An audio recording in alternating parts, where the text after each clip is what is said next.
Sonic High School, Chapter 4, Getting a Date. Sonic did like in the first chapter and went to school again. Now it's lunchtime, and Sonic was in the lunchroom. Sonic was telling all the people at his table, who were Tails, Knuckles, Shadow, Espio, and Charmy B, about what did happen yesterday, but Tails already knew, so he was nodding his head like a good friend. "You should have seen it," said Sonic. "I was in the haunted house, and I shot Eggman, but I let him get away right before I could have killed him." Sonic laughed, and Tails laughed at the same time. Knuckles said, "You should stop going on these cool adventures, because high school is more important," said Knuckles. And Sonic knew he was right, because it's called Sonic High School, and it should be more about the high school part. So Sonic asked them what they're all up to. "Well, I'm entering the science competition," said Tails. "To win the science competition, I have to come up with the best invention, and my invention is this invisibility hat. It makes you invisible, but I can't do it right now because I have to make sure it works perfect for the science competition." Tails was so smart that Sonic knew he would win the science competition, because Tails is like Einstein.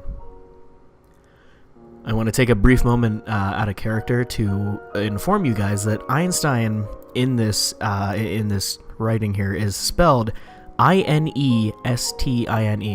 So fun little note. Anyway, back to it. "Nerd!" shouted Knuckles right in Tails' ear. What a bad guy. "I am just hanging out and not gonna go to class because I want to cause trouble," said Knuckles. Knuckles was so bad, he would cause a lot of trouble. Sonic thought Knuckles was a fuck. Shadow was next, and he was badder than Knuckles, but in a different way. "I'm not gonna be around much longer," said Shadow. He always did ... at the end of what he was saying, because it was mysterious. "Where are you going?" said Tails, because he was curious.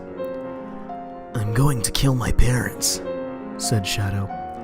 See, this is how Shadow is worse than Knuckles. He did serious bad things. At least, at the end of the day, Knuckles could sleep.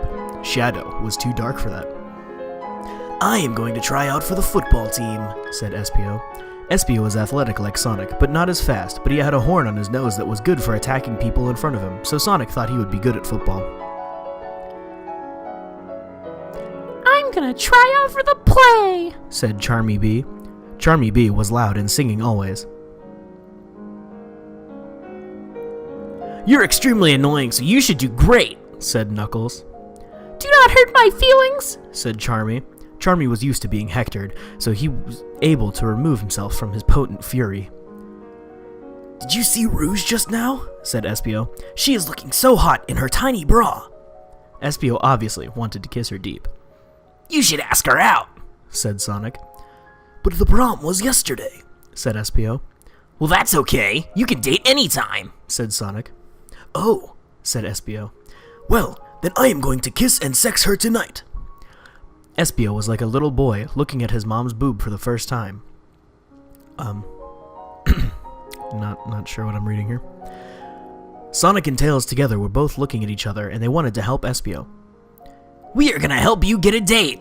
"We are gonna help you get a date," said Sonic and Tails at the same time simultaneously.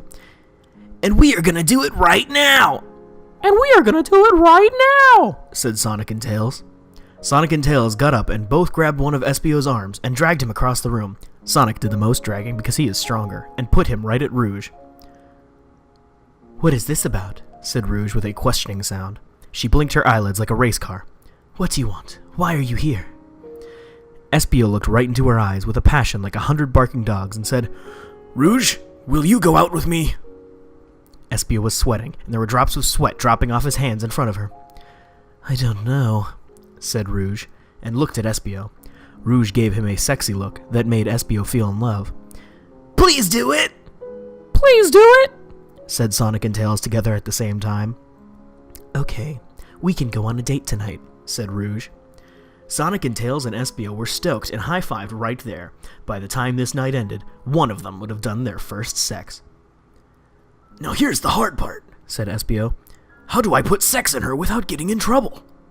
Sonic and Tails looked at each other and thought, uh-oh, and Espio walked out while holding onto Rouge's boobs because they are now boyfriend and girlfriend, and it's allowed to do it. From here on, the chapters get pretty fucking not safe for work. Yeah, I'm kind of looking forward here. I might just switch to a different series. Sonic High School is fun and all, but I don't know if I want to straight up just read porn, because there's a lot of I mean, like, okay, the way they do the details is really funny, I will say, but it's a little much, honestly.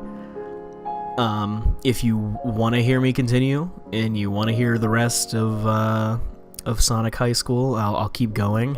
But yeah, no, it gets very graphic very quickly. So let me know what y'all think, if you want me to keep going with Sonic High School, or I can switch to a different one, because there's a fucking infinite number of bad fan fictions out there. Thanks for listening.